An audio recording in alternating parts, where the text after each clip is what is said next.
Hola, ¿cómo están? ¿Qué dicen? Bueno, es muy tarde, martes por la noche, pero quedé en hacer algún tipo de clase mínima de organización y de mejora de lo que veníamos charlando, que ha quedado un poco confuso. Entonces, para los que por ahí no vienen siguiendo la clase, eh, digamos, con mucha asiduidad o con mucho detenimiento, vamos a tratar de ponerle un poco de claridad, espero. Bien, me voy a ceñir a algunas líneas mínimas, que serían las obligatorias.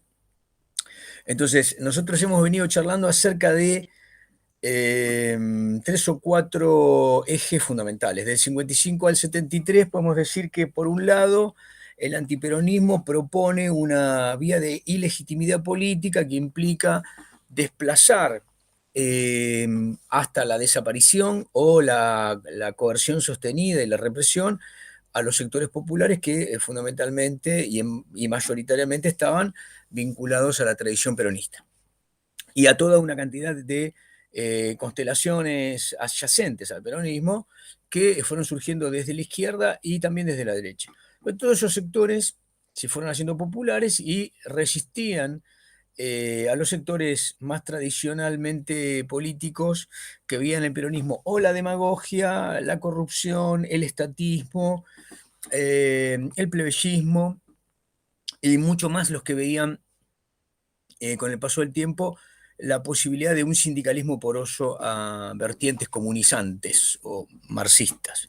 Bueno, pero entonces esas líneas pasaron de ser de la resistencia a la confrontación y de la confrontación a la vía armada.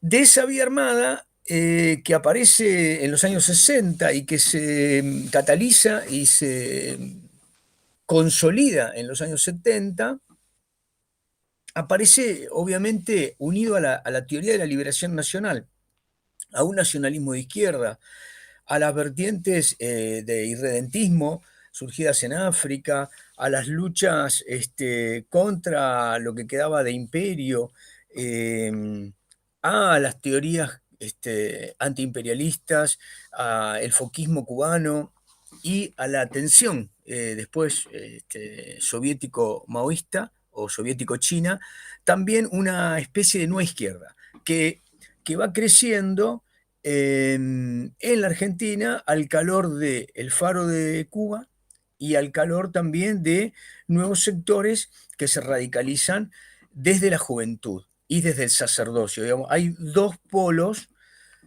que radicalizan esta nueva identidad popular, crecientemente confrontacionista, luego insurreccional y finalmente va a convertirse en una línea de búsqueda del poder por la vía armada, por la vía violenta. Este sería más o menos el esquema.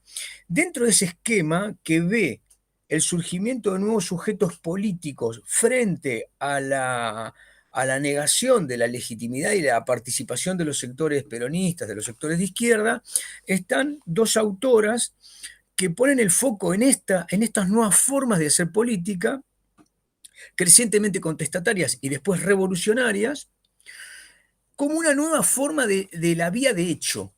Como habíamos estudiado a principios de siglo, con básicamente el anarquismo y después con el sindicalismo, haciendo de las formas de violencia contestataria y después de violencia revolucionaria eh, una vertiente de nueva acción política. Van a tener múltiples fuentes.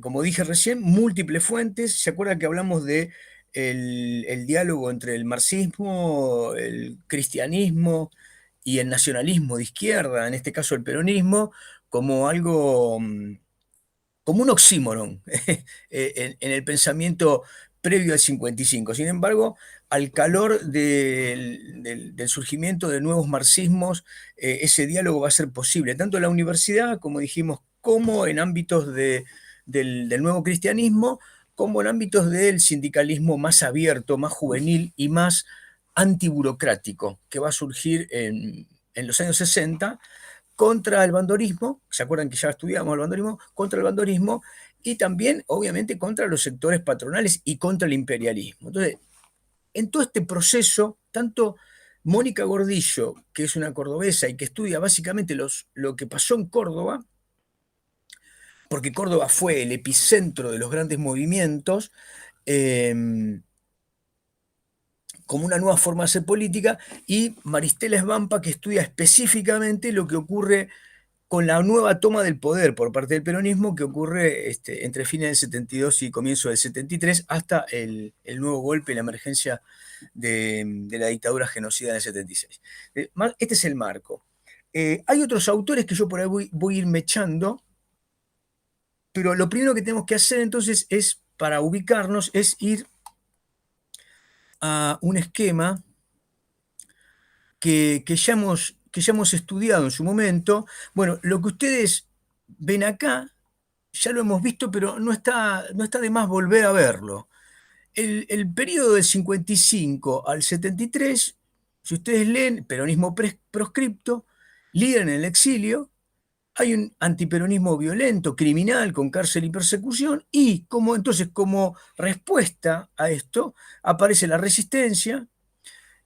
Los gremios aparecen como la columna vertebral del peronismo y esa línea va a ser una continuidad en el peronismo hasta la actualidad.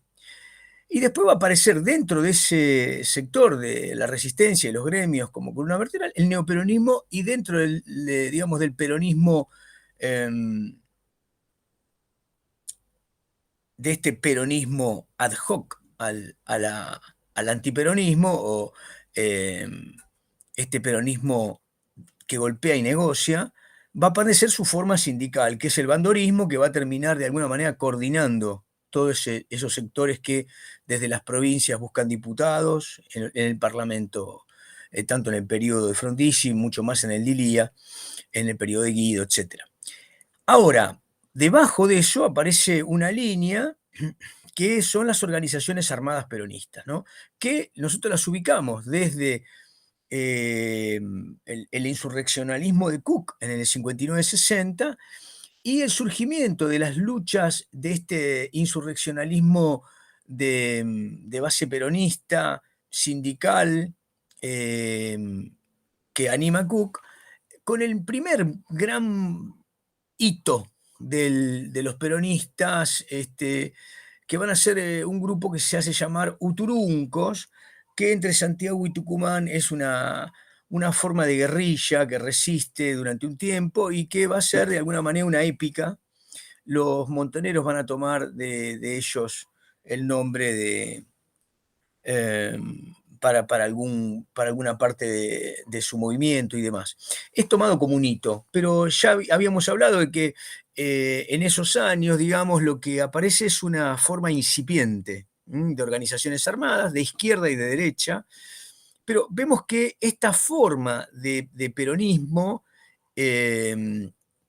va a terminar con los montoneros como gran movimiento político, militar, que, digamos, se va a enfrentar con el otro sector del peronismo, que van a ser las 3A, ¿no? De López Rega, la Asociación Anticomunista Argentina, surgida del riñón peronista, y ahí lo ven ustedes, ese peronismo que surge el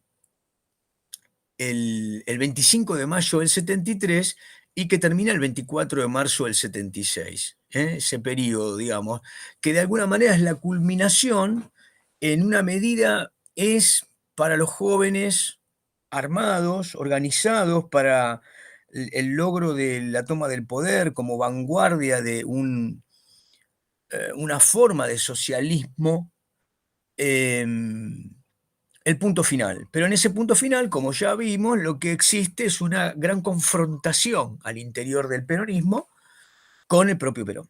Ahora, si vemos debajo, ese peronismo es un periodo muy alucinante porque tiene 4 etapas.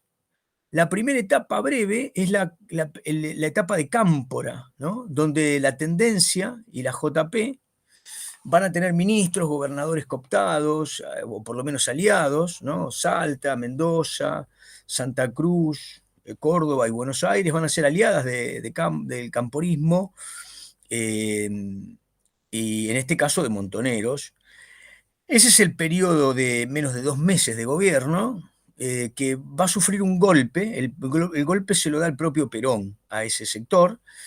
Eh, la renuncia de Cámpora y de su vicepresidente, Solano Lima, va a dar como resultado que asuma el presidente de la Cámara de Diputados, porque al presidente de la Cámara de Senadores, al que no le tenían confianza, lo mandan en un vuelo al exterior. Entonces, Lastiri, que era el yerno de López Rega, va a producir un interregno, que es más que un interregno, es un periodo en el cual Lastiri no gobierna, sino que el poder está obviamente en Perón, que se está preparando para ser reelecto, o mejor dicho, electo por tercera oportunidad, esta vez como un verdadero plebiscito. Perón saca más de 6 de cada 10 votos emitidos. Y ese es el periodo que en el gráfico aparece como Perón-Perón.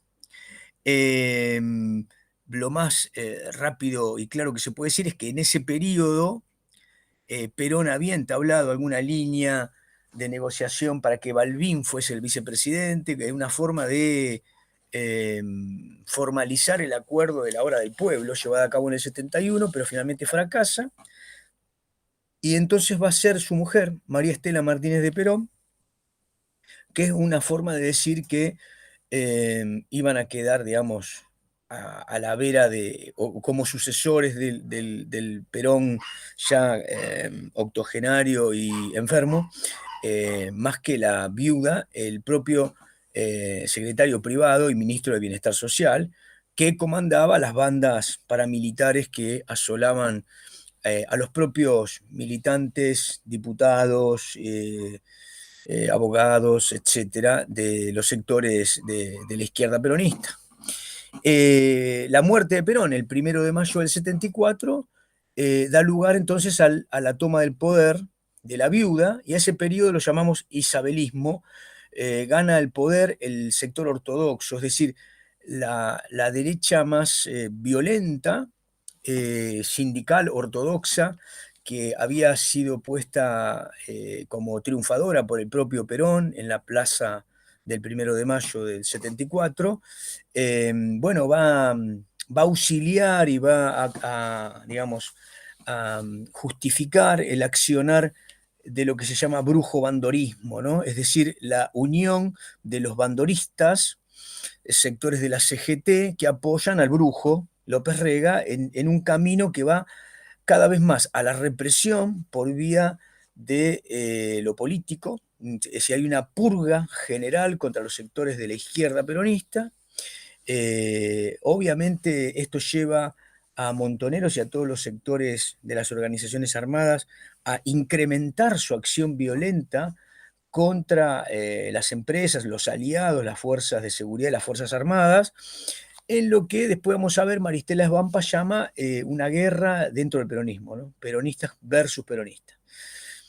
Bien, esas son las 4 etapas que son realmente, es un periodo muy crítico y que daría como para pensar acerca de la romantización que se lleva a cabo de este periodo del peronismo, que lejos está de haber sido un periodo eh, romántico, más bien es un periodo de una violencia política atroz, de una violación sistemática de los derechos humanos por vía de la acción gubernamental, como por vía de los sectores que estaban aliados al gobierno en un periodo, y después desde la clandestinidad, por esos sectores que también se decían defensores de la tradición peronista, ¿no?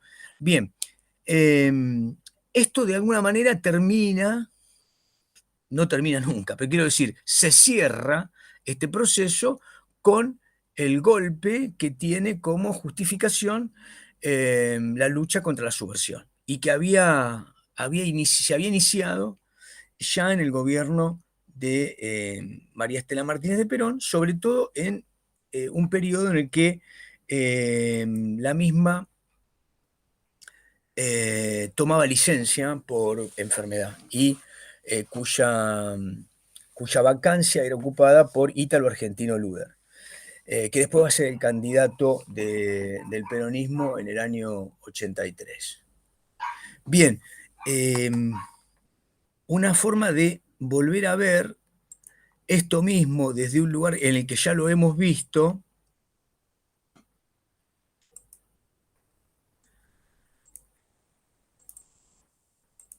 Bueno, en este esquema que ya lo hemos visto, recuerden, lo volvemos a ver acá, ¿no? Es decir, el periodo antiperonista, la proscripción de Perón y de su partido, termina con las elecciones del 11 de marzo y la veloz toma del poder del 25 de mayo del 73, por el propio Cámpora y Solano Lima, y ese peronismo que llega hasta el 24 de marzo del 76. Acá entonces aparece nuevamente la segunda etapa, que es la de las Tiri, ocupando la vacancia por renuncia del presidente y del vice, y después, bueno, la asunción del gobierno de Perón, y finalmente la viuda desde el 1 de julio del 74 hasta el 24 de marzo del 76. Eh, digamos, López Rega aparece en este esquema no porque él tuviese un lugar de poder formal, porque seguía siendo ministro, sino porque en realidad el país entero sabía que el que gobernaba era López Rega, en el sentido de que la alianza con, primero, los sindicatos, el cambio de ministros, poniendo a Celestino Rodrigo, con el primer gran ajuste que se lleva a cabo en la economía, eh, que hasta ese momento era una economía de negociación, de acuerdo, de consenso entre capital y trabajo, por lo menos esto es lo que pretendía Perón, y finalmente su alianza con sectores militares, ¿no? A los que se van integrando paulatinamente al gabinete. Pero López Rega va a perder el poder en manos básicamente de los sindicatos que después del Rodrigazo llevan a cabo una huelga en donde piden su renuncia. Finalmente López Rega es enviado como embajador y sale del gobierno. A partir de ese momento, Isabel Martínez de Perón queda presa, digamos, desde el punto de vista político, queda en manos de la cúpula militar. Los mismos Videla y Macera, que habían sido llevados a la comandancia del ejército y de la armada por el propio Perón, son quienes van a ir llevando a cabo el proceso del operativo Independencia, es decir, la lucha antisubversiva que es indicada por un decreto firmado por Ítalo Argentino Luder acerca de la aniquilación del accionar subversivo. Básicamente ese accionar subversivo se concentraba con el foco del PRTERP en el Monte Tucumano. Ahí se van a instalar los primeros campos de concentración de mediados a fines del año 75. Bien, vamos a pasar entonces a ver esto desde el otro ángulo para organizarlo con el otro esquema que habíamos utilizado.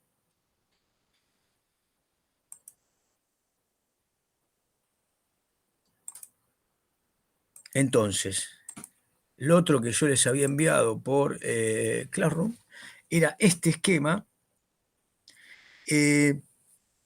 y vamos a leerlo en principio. Esta periodización responde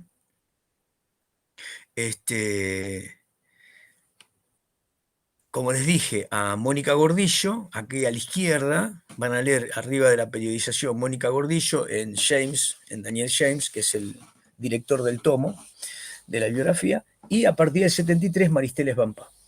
Bueno, esas dos autoras componen, digamos, esta periodización con una mirada que, como les dije, tiene que ver con la organización, primero, de las fuerzas de la confrontación, el movilizacionismo y el momento más explosivo de la Argentina hacia la búsqueda de una salida revolucionaria, y en el caso de Maristela Svampa, bueno, la instalación de un gobierno que intenta moderar ese impulso revolucionario, estableciendo un marco distinto y al interior de cuyo intento se produce, bueno, una lucha bastante feroz entre los sectores que evidencian tener proyectos bien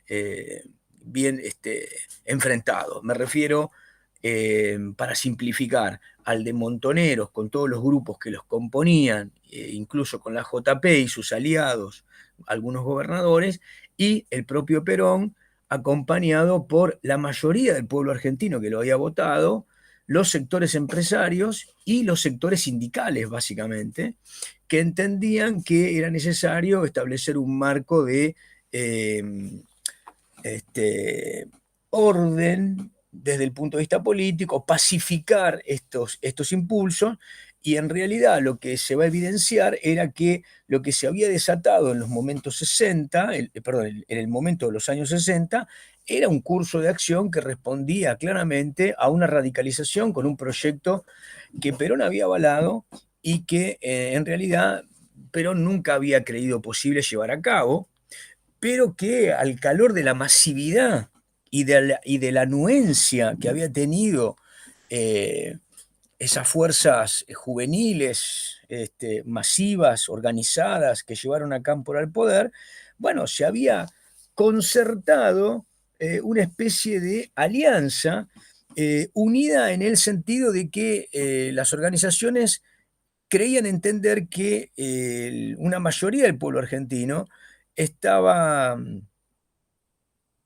apoyando esa lucha antiimperialista y ubicando a su vanguardia como la vanguardia que los iba a llevar a ser los conductores en un proceso de expropiación de los medios de producción, y de un combate más abierto contra los sectores de la propiedad capitalista, etcétera.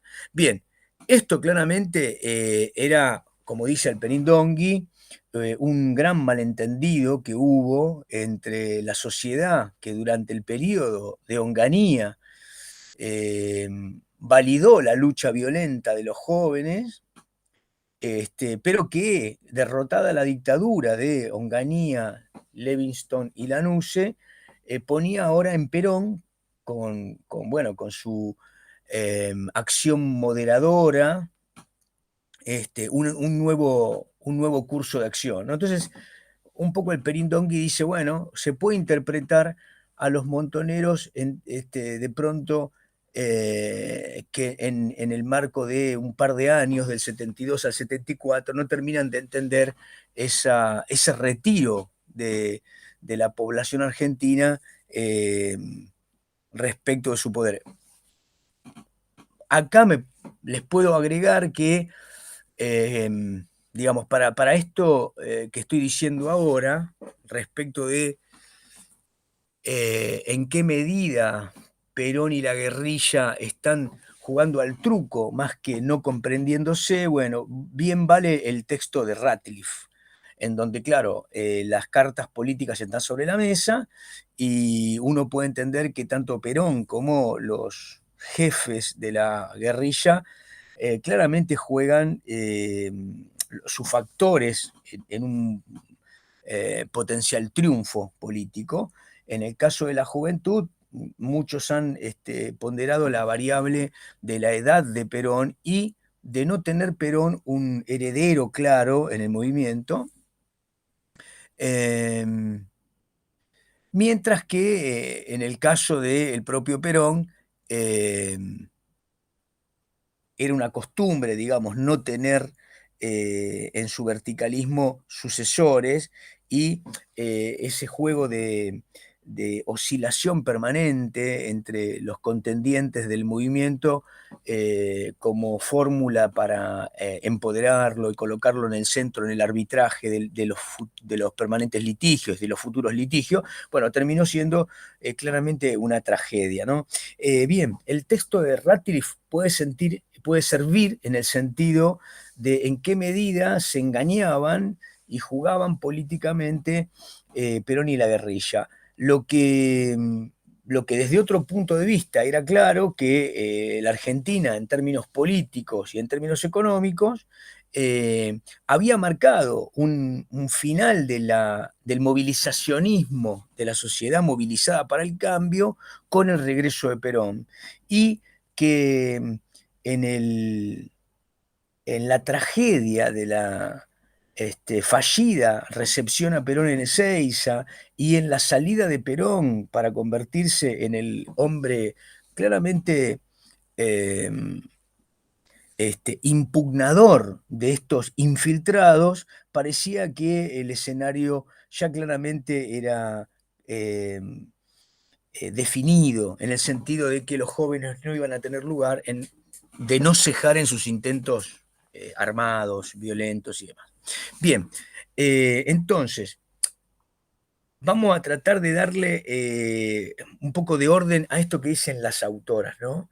Bueno, Mónica Gordillo dice que entre el 55 y el 73 hay un ciclo de protesta, rebelión y movilización, y que se pasa de la resistencia a la lucha armada. Ese título, de alguna manera, es claramente un marco interpretativo muy interesante, ¿no? Por debajo de esto, lo que dice Gordillo es que este periodo, digo, está marcado por una inestabilidad política, está claro, ¿no? Lo que marcamos como pseudodemocracias, democracias tuteladas, dictaduras, etcétera, como una inestabilidad política y una imposibilidad de legitimar un modelo económico-social que fuese alternativo al peronismo. Es decir, está vigente siempre el modelo de sustitución de importaciones y de industria liviana que genera un movimiento, como dijimos, del 64 al 74, que es el tercer periodo de mayor crecimiento y bienestar en la Argentina. Bien, Maristeras Vampa dice que en este eje que ella sostiene hay tres etapas bien marcadas, ¿no? Ella dice, hay una etapa del 55 hasta el 69. ¿Qué pasa en el 69? Tenemos el Cordobazo. Hay otra etapa entre el 69 y el 71, y finalmente hay una tercera etapa entre el 71 y el 73, que sería, bueno, el regreso y la toma del poder por parte de Perón. En el periodo que va del 55 al 69, es el más largo, ella dice que hay una predominancia de la resistencia y de la protesta obreras, que hay un proceso de alteración de las formas y de emergencia de nuevos actores y de sectores juveniles. Lo interesante de todo este periodo, que ya lo hemos venido viendo, lo fuimos viendo de distintas maneras, pero yo quería catalizar con ustedes esta manera de pensarlo por, por parte de Gordillo, es entender cómo simbólicamente el peronismo y las fuerzas populares que se van uniendo al peronismo, como la forma de representación de los sectores dominados, subalternos, perseguidos, que han perdido sus conquistas, van reconstituyendo el marco simbólico desde el cual encuentran un nosotros como pueblo, ¿no? Ese nosotros no es solo el nosotros peronistas, ese nosotros peronistas va a tener muchos nosotros peronistas, pero dice Gordillo, va a haber un momento en el cual ese nosotros va a ser una integración de muchos nosotros y que no todos son peronistas. Y ese momento explosivo es muy interesante, se da entre el 69 y el 71, que es cuando las formas del pensamiento cristiano, ¿no? A la Camilo Torres, las formas populares del nacionalismo de izquierda, insurreccionales, cercanas al castrismo, herederas del cuquismo y del sindicalismo de izquierda, piensan que la Argentina se debe una transición como los pueblos africanos, asiáticos y latinoamericanos en la teoría de la liberación, antiimperialistas, y cómo las formas marxistas hacen que el nacionalismo de izquierda interprete que la forma de lucha con la única categoría de la nación versus los imperios es limitada. Y que en términos de la nación había al interior una cantidad de sectores que podían coaligarse y que no pertenecían a la oligarquía, digamos. Había sectores pequeños burgueses de la nueva izquierda, había sectores independientes, que había sectores de clase media, que eran claramente marxistas, que habían migrado del Partido Comunista, del Partido Socialista, que ahora, rompiendo con esa tradición antiperonista de esos sectores de izquierda, se sumaban a este nuevo bloque en el cual los propios jóvenes peronistas dejaban de ser tradicionalmente aquellos anticomunistas y se convertían ahora a un tipo de clasismo que comprendía que la patria tenía en su interior la necesidad de una lucha desde la convalidación de la objetividad del sector clasista. Es decir, el análisis clasista permitía eh, mayores articulaciones en términos de lucha y de diálogo. Por lo tanto, nacionalismo flexibilizado y moderado por la teoría de la liberación, junto con las vertientes, si ustedes quieren, de el socialismo por la vía pacífica, en el caso de Chile con Allende, los movimientos de la teoría de la liberación, ahora también enarbolados como forma de lucha por los sacerdotes del tercer mundo, en el caso de la Argentina, los sindicatos, el sindicato de la CGT, los argentinos, digamos, ¿no? Que interpreta la forma antiburocrática como el poder de las bases. Entonces, en el sindicalismo, el pensamiento marxista, el pensamiento clasista, empieza a penetrar desde el trotskismo, desde el maoísmo y desde el propio leninismo, el más clásico, como un formato de darle poder a las bases. Las bases son los trabajadores en asamblea deciden y deben tener más poder que lo que antes decidía el secretario general a la forma bandorista o a la forma peronista, si ustedes quieren, ¿no? Ahí el formato peronista del 43 al 55 empieza a ser enfrentado por lo que va a ser llamado basismo y por lo que va a ser llamado clasismo. Acá quiero detenerme un poco. El capitalismo que va a ser transformado en la Argentina desde la apertura de las inversiones extranjeras por vía de Frondizi en todos los sectores que ya vimos, petroquímica, siderurgia, automotrices y demás, genera una ruptura en el poder de los secretarios generales que ahora van a tener grandes plantas donde trabajan 6.000, 7.000, 10.000 trabajadores. Imagínense, es casi un sindicato completo que está en una planta gigantesca, es decir, en una ciudad, y cuyas asambleas de trabajadores deciden huelgas por sí mismos y donde no remiten a un secretario general. Esto mismo había pasado con Luz y Fuerza. Entonces, se va a dar en Córdoba, igual que en otros sectores, pero básicamente en Córdoba, esta unión de este nuevo sindicalismo que comulga con el diálogo que se da en la CGT los argentinos, donde está Ongaro, que es un cristiano, donde está Walsh, donde está Berbisky, joven, ¿no? Es decir, peronistas que pasaron de la resistencia a la vía armada en ese nuevo diálogo de una izquierda a la revolucionaria y que entienden que ser peronista y ser revolucionario implica ser antiburocrático.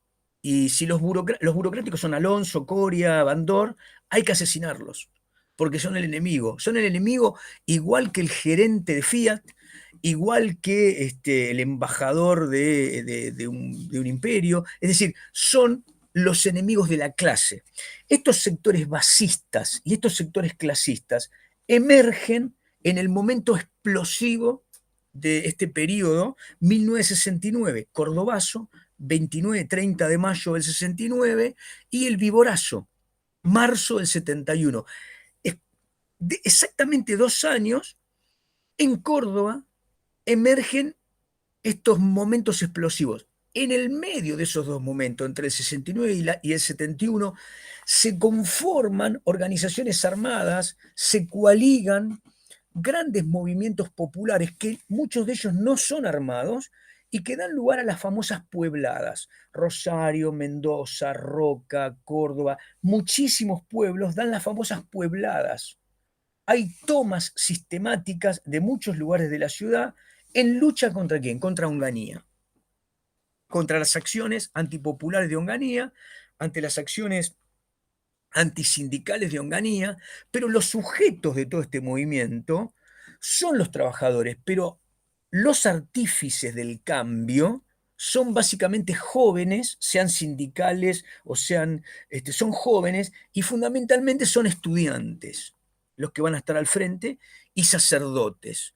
Mónica Gordillo, Maristela Esbampa, Peter Ballman, Gillespie, el que busquen, Liliana de Riz, Juan Carlos Torres, todos los que estudian alguna parte de este periodo dicen estudiantes, sacerdotes, y estos estudiantes en general dan un paso que es el de ser estudiantes en la universidad, pero proletarizarse y estar entonces trabajando en una planta para activar, para agitar en este famoso basismo y en este clasismo. ¿Qué significa el basismo? Bueno, el poder está en la base de los trabajadores de la Asamblea. Ahora, ¿qué significa clasismo? Que estos nuevos sindicatos, los más conocidos son CITRAC, CITRAM, en Córdoba, donde se hacían los motores, entienden que no hay posibilidad de que un sindicato sea solamente la representación de los intereses económicos y sociales de los trabajadores. El sindicato es necesariamente un artífice de la lucha revolucionaria. Representa a los trabajadores y los trabajadores van a tener bienestar cuando dominen los medios de producción y para esto tienen que tener claramente una guía política que es trabajar por la revolución. Bien, en el primer movimiento que fue el cordobazo, los artífices fundamentales de la toma de Córdoba son los estudiantes. Mientras que en el Viborazo, 1971, que se llama así porque va un interventor, Uriburu, que habla de cortarle la cabeza a la víbora, refiriéndose al movimiento, digamos, revolucionario, y entonces se habla del Viborazo justamente porque,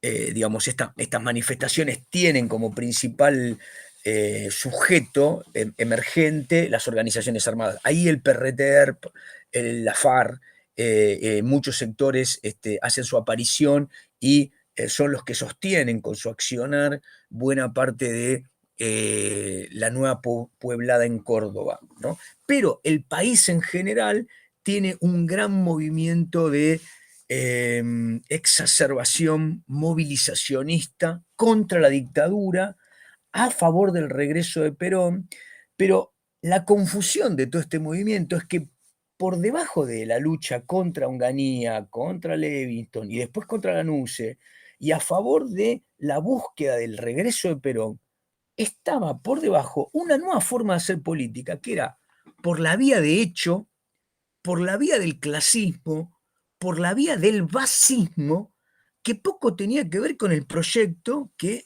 anidaba en el discurso peronista, que era volver al cauce de los órganos naturales del accionar sindical, que eran los sindicatos, y a los órganos naturales políticos, que eran sus dirigentes, y al estratega mayor, que era Perón, que no revertía de ninguna manera una negociación y mucho menos si era asamblearia. Hay un gran malentendido que va creciendo, pero como el enemigo era muy poderoso y había que vencerlo, como dice Alperín, la sociedad argentina auxilia en el cordobazo, en el viborazo, en todos los fenómenos y eventos que continúan hasta el mismo regreso de Perón. Los jóvenes son embanderados, son realmente héroes de la lucha antidictatorial, pero por debajo lo que había en esa lucha violenta, aunque en algún momento matar a Aramburu y ese delito, ese magnicidio, pareciera ser una justicia popular, lo que va a seguir en adelante va a ser una búsqueda violenta de aniquilar al otro. Fuesen los militares o fuesen los sectores que van a aparecer, fuesen los otros peronistas, como va a ocurrir en un periodo breve, brevísimo. Bien, entonces el momento explosivo es este que acabo de decir, ¿no? Entre el cordobazo y el viborazo, las famosas puebladas, surgimiento del basismo, el surgimiento del clasismo, y claramente agitadores que no son todos peronistas. Acá claramente yo les mencioné al PRTERP, a la FARC, a las Fuerzas Armadas Revolucionarias, también están funcionando la FARC y aparecen otros grupos menores que yo les fui mencionando cuando hablamos específicamente de la línea de la guerrilla, pero quedémonos en estos fundamentales. Mientras tanto, digamos, los peronistas tenían a la FAP, las Fuerzas Armadas Peronistas, estaba el peronismo de base, estaban los descamisados, que eran un grupo también muy cristiano y peronista, que venían de sectores juveniles católicos, pero al cumplirse un año del Cordobazo, como dijimos en clases anteriores, estos jóvenes pertenecientes a un sector de la ciudad de Buenos Aires, ¿no? Que eran del Nacional Buenos Aires, de la Acción Católica, y otros de Córdoba, bueno, organizan este hecho del rapto, secuestro y posterior asesinato con un juicio popular de Aramburu. Y bueno, y ese magnicidio da origen a un crecimiento exponencial del grupo que después van a ser los montoneros, que entre el año 72 y 73 va reuniendo a los otros grupos peronistas y se le van a unir los descamisados. Buena parte de peronismo de base va a ir a Montoneros, buena parte de la FAP van a ir a Montoneros. Cuando los montoneros eran perseguidos, después de sus primeras acciones, después de la muerte de Aramburu, ellos van a intentar tomar La Calera, que es un pueblo de Córdoba. Y ahí, bueno, son perseguidos, son capturados dos integrantes y van a ser buscados. Las fotos, los identikit de los principales hombres de Montoneros van a estar en todos los diarios y la FAP los van a esconder, los van a ayudar. En varias oportunidades hay una idea de fusión entre FAP y Montoneros, pero finalmente la FAP continúa su ideal, que es mucho más tradicional, yo iba a decir de derecha, es mucho más tradicional, no es clasista, es bien peronista, evitista, pero bueno, finalmente muchos sectores de la FAP rompen y van con Montoneros. Los descamisados van con Montoneros. La FARC, Fuerzas Armadas Revolucionarias, que son un sector, una organización marxista, se funde con Montoneros y ahí se da un crecimiento exponencial. El peronismo de izquierda armado va a tener en este sector bueno, su fuerza fundamental. El tercer periodo que marca Gordillo es el periodo que del 71 en adelante ya claramente ella llama pasaje a la acción política con distintas formas de presión. Es decir, los sectores juveniles, las organizaciones, ya sean pacíficas o armadas, están lanzadas al movilizacionismo y están decididas a la fase final de derrota de la dictadura y obviamente al regreso de Perón. No va a ser lo mismo para los grupos que están en PRTER que para Montoneros.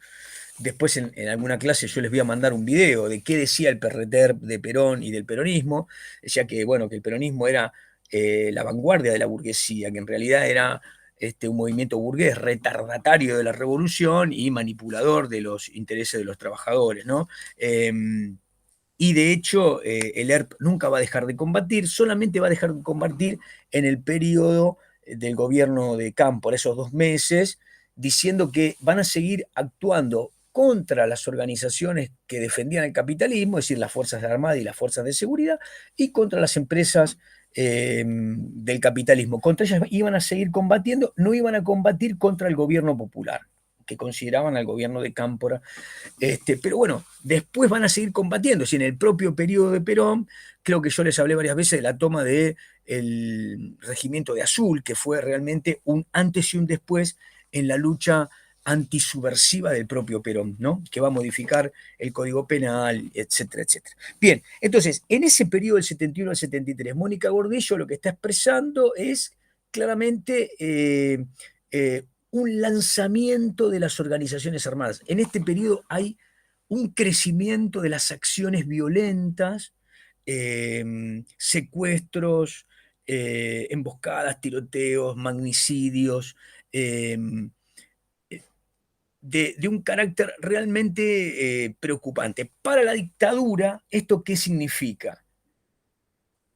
En el proyecto de la NUCE, este crecimiento implicaba que las Fuerzas Armadas y las Fuerzas de Seguridad eh, habían creado el famoso camarón y no tenían forma de detener este proceso que excedía la voluntad política y entendían que solamente un acuerdo, que era el Gran Acuerdo Nacional, podía hacer que Perón firmara junto a los partidos políticos la necesidad de poner como primer ítem de acuerdo nacional la lucha antisubversiva, es decir, terminar con las organizaciones armadas.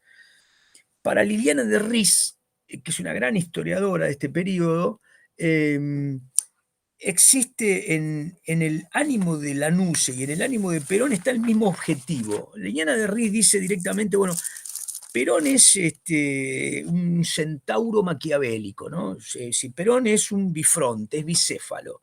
Es decir, dice una cosa, pero claramente su proyecto político es terminar con los muchachos marxistas a los que desprecia, ¿no? Desprecia al comunismo y en general ha navegado la ola, digamos, del movimiento que lo ha traído de nuevo al poder. Entonces, Liliana de Riz dice, hay una ofensiva de Perón una vez que llega al país, toma el poder y que observa los desatinos de Cámpora, que se ha dejado cooptar por los muchachos. Y esa primera idea es muy interesante de Liliana de Riz. Dice, tanto para Perón como para la NUCE lo que hay que hacer es, bueno, institucionalizar la lucha de clases. Es decir, esto que se había iniciado como una lucha de clase por parte de los sectores de las organizaciones armadas, hay que institucionalizarla en el sentido de subordinar, ¿no? El modelo de acumulación y el modo de producción a la dirección de un jefe.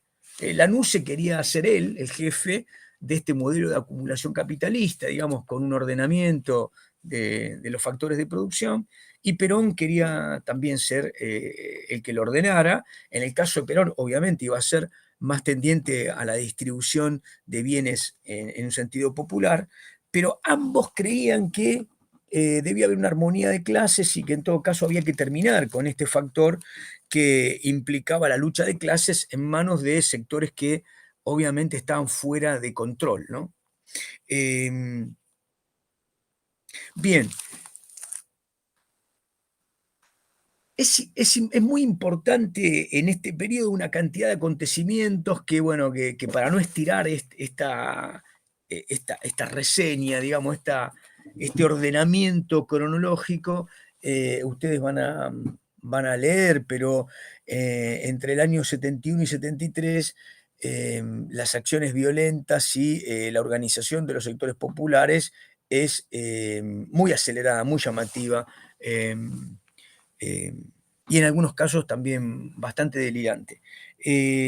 Bueno, finalmente, lo que dice Maristela Svampa es el título del periodo, del periodo peronista, digamos, que va a comenzar luego de la elección del 11 de marzo del 73, con la toma del poder el 25 de mayo del 76. Es decir, Lanusse le pone la banda a Cámpora el 25 de mayo de 1973. Horas después, todos los combatientes que habían sido juzgados por hechos de violencia, por cometer delitos para la ley del periodo, eran obviamente escarcelados por las propias fuerzas populares con la anuencia del ministro del Interior Righi, bueno, digamos, sin que hubiese todavía una ley de amnistía, etcétera. Esto de alguna manera genera en el ánimo de Perón ya un gran pesar. Y lo que aparece ya en Perón a partir de ese momento es entender que el gobierno de Cámpora está terminado, eh, y que obviamente hay que encontrar el momento para terminar con ese gobierno de Cámpora que va dando muestras al cabo de algunos días, fueron 49 días, de falta de conducción y de estar cooptado por los sectores juveniles, que además estaban con criterios dispares y con un accionar, digamos, eh, que incordiaba el orden que Perón quería imprimirle a un gobierno, ¿no? Bien, entonces tenemos el periodo, el que figura como uno son esos 49 días, que son, bueno, una sociedad movilizada, ¿no? Eh, eh, Eso sería entre el 11 de marzo, ¿eh? Gana las elecciones Cámpora, pero como habían modificado la ley electoral, la NUCE, introduciendo un balotaje que antes no existía, la primera fuerza tenía que ganar por más del 50%, cosa que no ocurre. Cámpora queda a décimas de lograrlo, y Balbín, que es la segunda fuerza, que saca el 20 y pico por ciento de los votos, concede el triunfo. Por lo tanto, Cámpora y Solano Lima sacan, prácticamente arañan el 50% del electorado y se convierten en presidente y vice. Pero en ese periodo, de marzo a mayo, hay realmente un pandemonium, llamémosle un pandemonium callejero, ¿no? Todas las organizaciones son puestas pata para arriba, ¿no? Se viene la era de las tomas, digamos, ¿no? Donde las bases fuesen juveniles, subordinados, ponían a los jefes, a los gerentes, a las jerarquías en jaque, ¿eh? Y se venía una democracia obviamente bastante anarquizada, perdónenme la paradoja, pero es decir, este descontrol y esta informalización va ganando curso en los días anteriores, hasta bueno, que el 25 de mayo se toma el poder. A ese periodo lo llama sociedad movilizada, Maristela Svampo, del 11 de marzo al 25 de mayo. En este periodo, y en un periodo previo, algunos hombres de los que Perón había enaltecido con algunos cargos, el caso de Galimberti, en algunas ocasiones hablan de la necesidad de armar milicias, es decir, formar milicias, es decir, hombres civiles armados en apoyo del gobierno. Esto le para los pelos a Perón, y obviamente Galimberti llamado a Madrid y rápidamente es bajado de su cargo, y obviamente también a Valmedina, en breve va a perder su cargo, ¿no? El hermano mayor de Fernando, Abal Medina, que había sido acribillado en una reyerta entre montoneros y la policía, en William Morris, bueno, también va a perder su cargo de secretario general del partido. Ahí empieza ya, antes de la toma del poder, Perón a entender que Cámpora no puede controlar a estos sectores juveniles, y no solo que no puede controlar, sino que empieza eh, a repetir algunos discursos que los jóvenes proyectan en su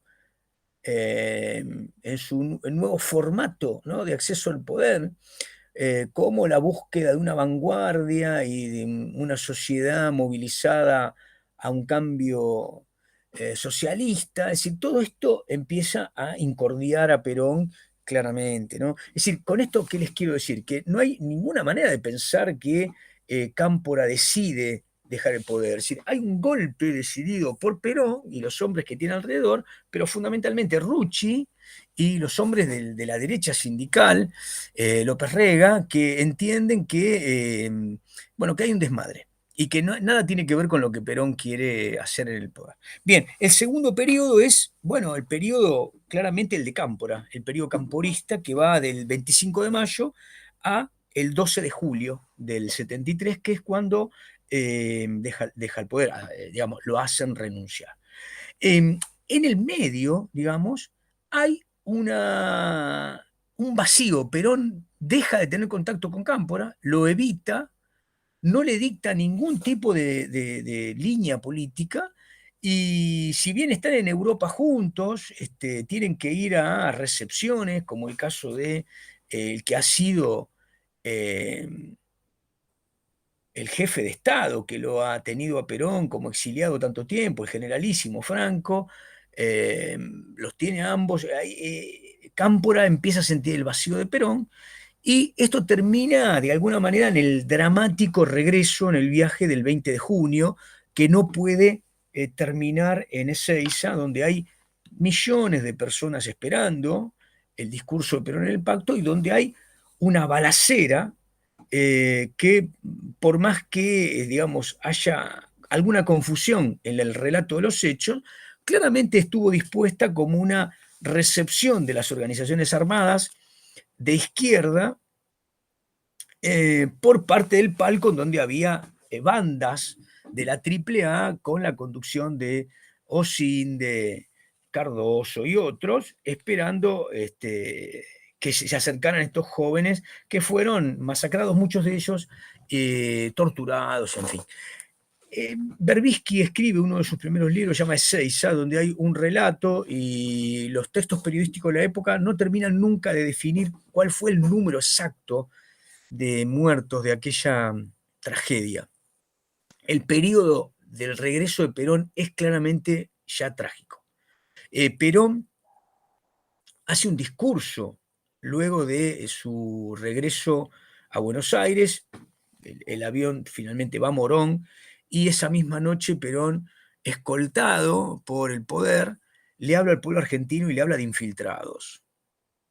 O sea, los que habían sido recibidos a tiros son los infiltrados que han cometido este problema. Es decir, y no solo eso, dice que el pueblo hará tronar el escarmiento. O sea que la amenaza sobre lo que iba a venir no se puede adjudicar a un eufemismo. Perón ya estaba avisando antes de ser presidente qué era lo que iba a pasar. Bueno, finalmente el hombre que articula el futuro del proyecto político de Perón, que era arbitrar capital y trabajo, era José Ignacio Rucci, su mano derecha.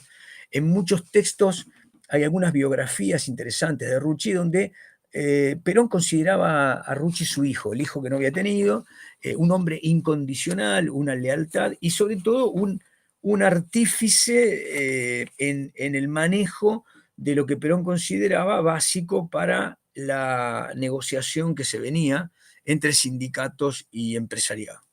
Eh, bueno, ¿por qué digo esto? Porque el periodo que sigue, visto por Maristela Svampa, ella lo llama peronistas versus peronistas. Es decir, entre la llegada de Perón, el 12, mejor dicho, entre la renuncia de Cámpora, que es el golpe de Perón, aunque Perón no vaya a la presidencia ese mismo día, porque hay un interregno, porque el vicariato es puesto en este hombre que también es un bueno para nada, Lastiri, yerno de López Rega. El poder está en Perón, y es el que va a manejar el nuevo gabinete, en el cual vuelan algunas figuras que Perón detestaba, ¿no? El caso de Rigui, el caso de Vázquez, los detestaba porque los consideraba impregnados por montoneros. Pero no solo eso, ya Perón empieza a darle poder a los vicegobernadores que están planeando golpes contra los gobernadores de las provincias en donde los montoneros tienen un proyecto junto a los gobernadores. El caso eh, de Obregón Cano, el caso de Zepernik, el caso de Ragone, en fin. Las 5 provincias que van a ser claramente sometidas a golpes por parte de este viraje a la derecha de Perón, ¿no? Bueno, este periodo entonces, que de alguna manera después de la tragedia de Ezeiza va a ser todavía nuevamente impactado por una nueva tragedia para Perón, que es la muerte de Rucci, el asesinato violentísimo de Rucci, la Operación Traviata. Es decir, va a ser cosido a balazos después de un largo periodo de inteligencia que lleva a cabo un sector unido a Montoneros. Bueno, ese realmente es un golpe letal para Perón. eh, y Mejor dicho, inicia un periodo ya sin regreso en la lucha de la purga que Perón ha establecido con López Rega, con la AAA, y los golpes que Montoneros y los sectores anexos a su poder, tanto guerrillero como de superficie, le van a empezar a asestar a, tanto a los gremialistas como a los empresarios, como a los propios hombres cercanos al poder. Muchos adjudican eh, muertes, muertes muy importantes de este periodo a esta lucha, ¿no? Van a encontrar en los textos que este peronistas versus peronistas, en algunos textos es la guerra entre peronistas, y la verdad es que la palabra guerra generalmente suena muy fuerte porque después se habla de guerra sucia a partir del 76, pero no hay otra forma de señalarlo que no sea planteándolo en términos de una lucha violenta y armada. Los sindicatos tenían patotas armadas que acompañaban a sus secretarios generales, las organizaciones armadas estaban infiltradas en todos los organismos del Estado y hacían inteligencia y tenían sectores clandestinos, en fin, la Argentina estaba sometida a una lucha por el poder, bueno, finalmente les decía, después de Rucci, esto es acompañada por una segunda muerte muy sensible para Montoneros, que es la de Carlos Mujica, aquel hombre que era el confesor de Abal Medina, de Ramos y de Firmenich.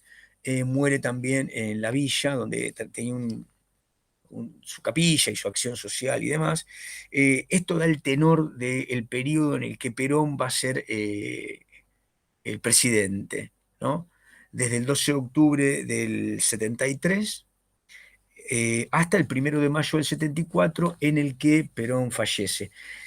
En ese periodo se recuerda un discurso que es del 1 de mayo del 74, donde Perón realmente rompe, es la primera vez que Perón rompe con un sector de su movimiento, pero Juan Carlos Torre, en su trabajo del periodo que se llama El gigante invertebrado, refiriéndose a los sectores sindicales de los 70, manifiesta que hay un discurso de Perón, que es el último, el del 12 de junio del 74, donde Perón deja aquella línea de que eh, la música más maravillosa, ¿no? Que es